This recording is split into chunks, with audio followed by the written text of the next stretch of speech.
And right now, we are 2 minutes away from the end of the trading day. Romaine Bostick here with Katie Greifeld, taking you through to that closing bell. It's a global simulcast. Carol Massar, Tim Stenovec, they join us now. Welcome to our audiences across all of our Bloomberg platforms, television, radio, our partnership with YouTube, an eye on the broader markets, and an eye, Carol Massar, on Netflix, which reports earnings in just a matter of minutes. Yeah, absolutely. We are definitely focused on it. Keep in mind, the stock's down 22% year to date. It's off more than 30% since hitting a high on 416. Why is that important? That's the last time it reported earnings, and there was some disappointment in terms of its profit outlook. So we're definitely homing in on that one. But I think it's interesting that here in the last few minutes of trading, you see some buyers coming in, pushing those major averages off their lows of the session. All right, I'm always keeping an eye on oil prices, as you guys know, especially of late as we've seen things flare up in Iran and in the Strait of Hormuz as the U.S. continues its barrage on Iran. Katie, today, oil prices not changed significantly, actually. Brent at 84.30. WTI 79 a barrel. Yeah, pretty quiet overall when it comes to the cross-asset picture. I mean, you saw a little bump up in yields. It really felt like it was all about chips today. I mean, I know that, Carol, it's optimistic to say, you know, we pushed off those session lows, but overall, it was a pretty ugly day, and a lot of that, once again, traced back to those chips. We are seeing some pretty significant drops in names like NVIDIA, SanDisk down more than 10% on the day, Alphabet down by about 4.5%. And just a few minutes ago, we saw a big spike down in shares of Amazon, though no real news as to exactly why. Red across the screen for most of the major indices, with the Dow going to finish the day lower by about 0.2%. The S&P lower by about 0.5%. The Nasdaq Composite and Nasdaq 100 each down roughly about 1.5% or so. And the Russell 2000, that's going to finish the day flat on the day, but in the red. And I'm just going to point out, you've got more names in the S&P. The majority are actually higher today, despite the overall index lower, Katie.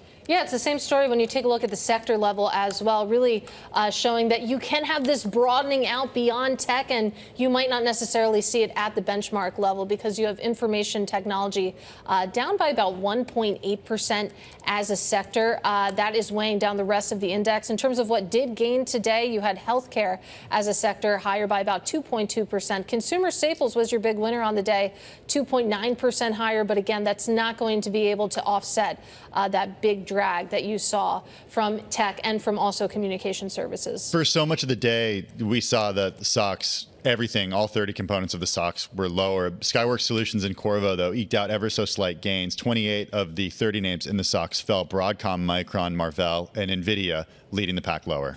Netflix share earnings crossing the wire right now. We'll start with the most recent quarter, the second quarter revenue, a modest miss, $12.56 billion. The street was looking for $12.58 on average. It looks like for free cash flow for the most recent quarter, $1.53 billion. That's a big miss. The street was looking for $2.72 billion. EPS in the quarter, a beat by 1 penny at 80 cents. Here's your forecast for the current quarter. The company sees EPS of 82 cents a share. The estimate on the street was for 84 cents a share. With regards to revenue for the current quarter that we're in, the third quarter, $12.86 billion. The street was looking for $13 billion. Similar story with some of the other numbers here, guys, as we start to parse them. But it looks like a miss for the second quarter and a slight guide lower for the third. All right. So what's interesting is there was a miss last time around, and we did see the stock sell off. Lucas Shaw out with a story already on the Bloomberg, reminding everyone what Romaine said. Netflix forecasting a second consecutive quarter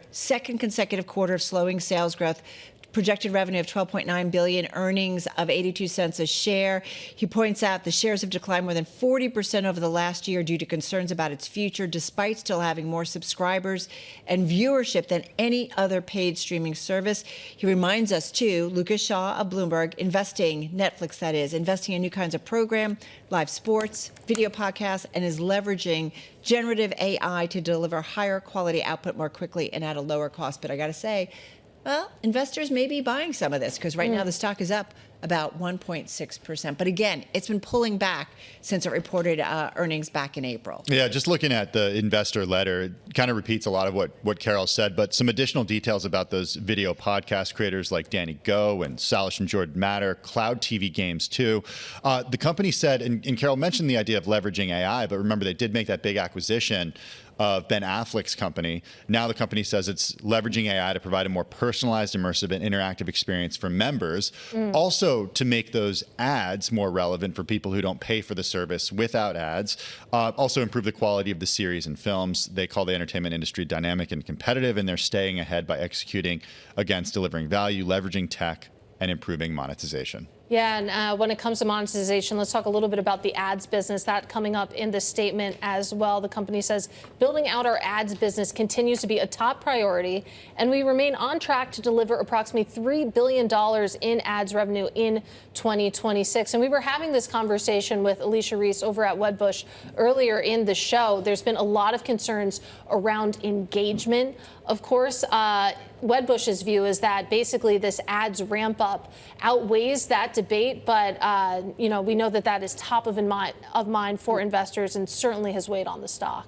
And I'm just taking a look at their release, of course, the what we watched for in the first half of 2026. We should point out that this semi-annual report they're now saying is going to be annual, which is kind of interesting because the idea here, they continue to give us less visibility into some of these things, pulling the subscriber numbers and now going to an annual basis on that. As far as for the semi-annual report that came out, the company says that audiences watched more than 97 billion hours of Netflix in the first half, their highest view hours to date for any half. And, well, you can pretty much guess what some of the biggest, most watched names were on that. The Night Agent, Lincoln Lawyer, Bridgerton, of course, leading some of those names. Bridgerton. Hey, let's talk about revenues and where they saw growth around the world. U.S. and Canada revenue was up 10% year over year.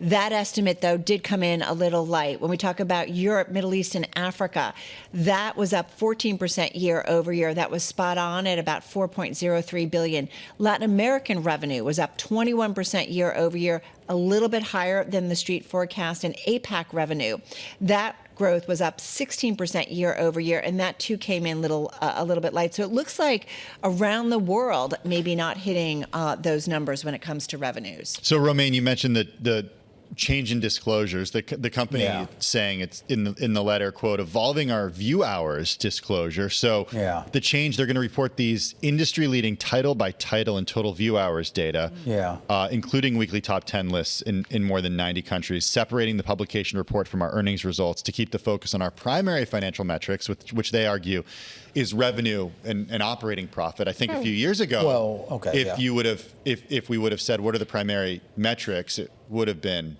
total number of users. They don't report that anymore. They don't report that, but the financials aren't holding up. They also said last quarter that they wanted to have much more of a focus on cash flow, and those cash flow numbers, at least based on what Bloomberg's reporting, missed pretty big. And so it raises a lot of questions that as you pull back visibility from what people are watching or how they're watching it, and now you're saying, okay, well, the financial numbers are what we should be pointing to.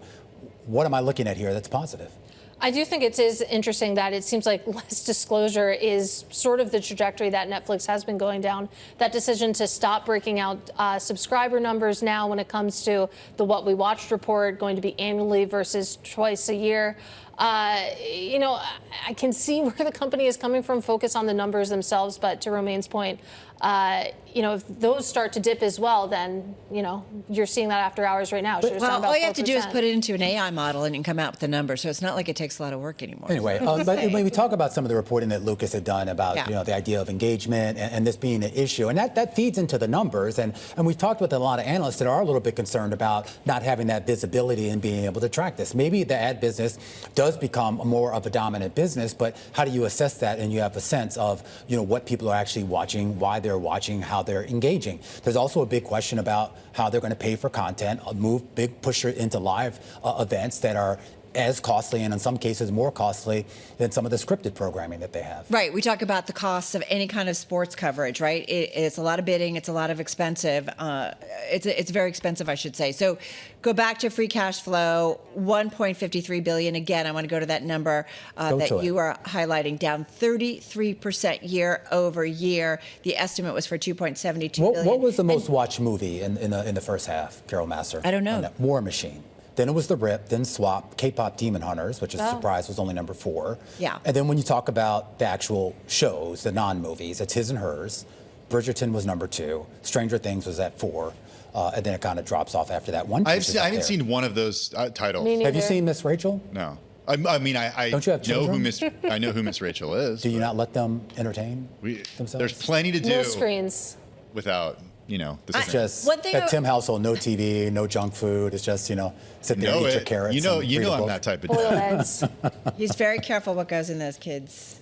With those kids. Good for him. Hey, the one thing I'm curious if it'll come up on the earnings call. Remember, it was in April too that they authorized, I think, an additional $25 billion buyback. So I wonder Yes, if they pare good back point. on that. Yeah. So we'll look for some stuff on that. Yeah. And we know you're watching Bridgerton, Romaine. You can share that with all of us. You're I among don't know what friends. that is. Yes, you do. Is that like Downtown Abbey? No, much better.